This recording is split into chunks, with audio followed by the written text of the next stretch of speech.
Պարոն վարչապետ, Վաշինգտոնյան համաձայնություններից հետո Ադրբեջանի նախագահը եւ տարբեր պաշտոնյաներ օգտագործում էին Զանգեզուրի միջանցք ձևակերպումը, դուք տարբեր հարթակներից, այդ թվում միջազգային արձագանքում եք, ակնկալում եք բարձրաբանում, թե ինչ են հասկանում այդ տերմինը օգտագործելով, հետո եղավ Կոպենհագենի հանդիպումը եւ կողմերը նույնաբովանդակ ձևակերպման հայտարարություն տարածեցին թրիփի նախագիծ ձևակերպումը օգտագործելով, բայց դրանից հետո էլ շարունակվեց կրկին տերմինի կիրառումը Զանգեզուրի միջանցք ձևակերպմամբ, Ադրբեջանի նախագահը դա արեց թուրքական պետությունների կազմակերպության նիստում։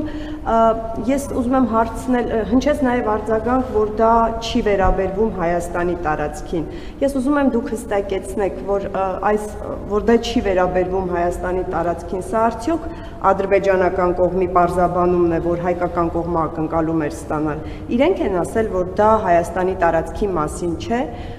Երկրորդ հարցը, պարոն վարչապետ, սահմանադրության փոփոխության հետ կապված Ադրբեջանը շարունակում է պարբերաբար հիշեցնել, որ Հայաստանը փաստաթղթի ստորագրման համար պետք է փոխի սահմանադրությունը։ Սահմանադրության փոփոխության հետ կապված եւ առհասարակ այս պահանջի հետ կապված դուք մշտապես պարզաբանել եք, որ չի պարունակում Հայաստանի սահմանադրությունը որևէ տարածքային պահանջ որևէ երկրի նկատմամբ եւ նախկինում նաեւ արձանագրել եք, որ եթե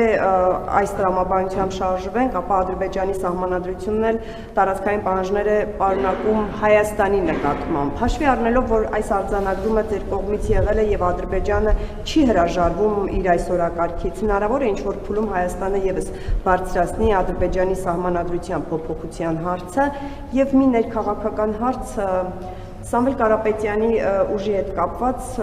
որը նոր դեռ պետք է ձևավորվի կարծես թե, բայց արդեն փորձագիտական տարբեր շրջանակներ կարծիքներ են հնչեցնում, որ այս ուժը չպետք է գրանցվի։ Դուք հետևել եք այս ուժի հետ կապված գործողություններին, գործընթացներին, տեսնում եք պատճառներ այդ ուժի չգրանցման համար։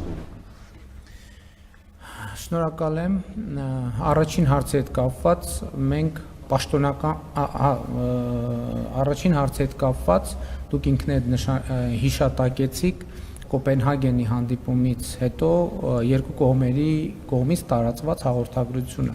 Ես առաջարկում եմ, որպեսզի ամեն ինչ ճիշտ լինի, մենք հարցերը մեկնաբանելիս հենվենք ոչ թե բանավոր քննարկումների, այլ գրավոր թղթերի վրա, որովհետև մի կողմից այո, եղել են քննարկումներ եւ եթե չեմ սխալվում դրա վերաբերյալ էր մենք տեղեկատվություն տվել ենք, մեկնաբանություն տվել ենք, որ այո եղել է քննարկումներ, բայց ես չեմ ուզում բանավոր քննարկումների վրա հիմնվելով ձեր հարցին պատասխանեմ, որովհետև դրա համար կա տարածված երկու կողմերի կողմից պաշտոնական հաղորդագրություն։ Ինչը ասում է պաշտոնական հաղորդագրությունը։ Հաղորդագրությունը ասում է, որ քննարկվել է կոմունիկացիաների հարցը եւ թրիփ նախագիծը Հայաստանի Հանրապետության տարածքում։ Այսինքն երկու կողմերը այդպիսով արձանագրել են, որ Հայաստանի Հանրապետության տարածքում կա թրիփ նախագիծ եւ հետեւաբար այս հենքի վրա մենք տալիս ենք ձեր հարցի պատասխանը եւ լրացուցիչ վերահաստատում ենք Հայաստանի Հանրապետության պաշտոնական դիրքորոշումը, որ Հայաստանի Հանրապետության տարածքում բացի խաղաղության խաչմերուկ եւ թրիփ ուղի նախագծերից ուրիշ նախագիծ չկա եւ չի կարող լինել։ Եվ ես արդեն ասացի, որ հաղորդագրությունը տարածել են ովքեր Հայաստանի Հանրապետությունը եւ Ադրբեջանի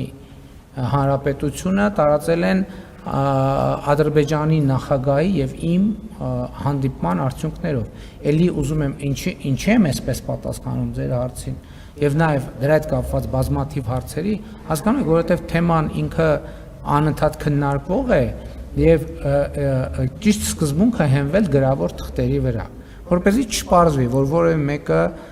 որևէ մեկը այսպես է ասել, թե այնպես է ասել, այսինքն ինչ որ թղթի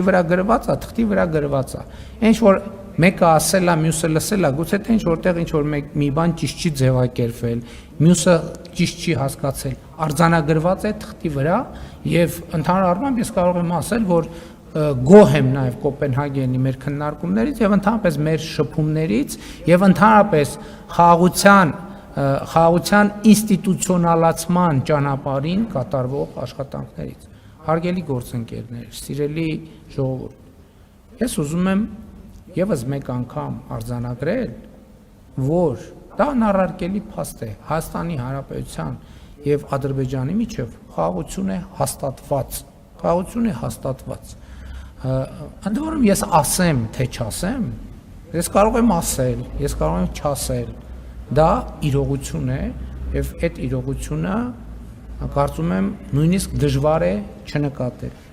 Հաջորդ հարցի վերաբերյալ սահմանադրության հետ կապված մենք մեր դիրքորոշումները արտահայտել ենք եւ մեր դիրքորոշումների փոփոխության մասին չենք հայտարարել, այդ շարքում մեր դիրքորոշումները չեն փոխվել։ Եթե մենք նման հարց բարձրացնենք, կնշանակի մենք հակասում ենք մեր դիրքորոշումներին։ Իսկ ո՞րն է մեր դիրքորոշումը։ Մեր դիրքորոշումն է, որ հիմա արդեն նախաստորագրված խաղաղության համաձայնագրի տեքստում այդ խնդիրը լուծված է։ Դե յուրե ամբողջությամբ եւ համապարփակ կերպով լուծված է։ Սահմանադրության թեման մենք արտաքին քաղաքական օրակարգի ոչ մի ուղղությամբ չունենք։ Սահմանադրության փոփոխության թեմա մենք չունենք։ Մենք սահմանադրության հետ կապված ունենք ներքին օրակարգ եւ այդ ներքին օրակարգի վերաբերյալ հստակ աներկբա հայտարարվել է քաղաքացիական պայմանագիր կուսակցության 7-րդ համաժողովի ընդունած հռչակագրում։ Ինչ վերաբերվում է որևէ քաղաքական ուժի գրանցվել չգրանցվելուն, ես այդ թեմաների հետ չեմ առնչվում, որովհետև դա իրավական գործընթաց է։ Ես նույնիսկ ոչ լսել եմ կարծիքներ, որ դա պետքա գրանցել, ոչ լսել եմ կարծիքներ, որ դա պետքա չգրանցել, որովհետև դա ինձ հետ առնչություն չունեցող թեմա է։ Կան ընթացակարգեր, կան օրենքներ եւ կարծում եմ, որ այդ տրամաբանությամբ, այսինքն իրավական հարցը իրավաբանները թող պատասխանեն։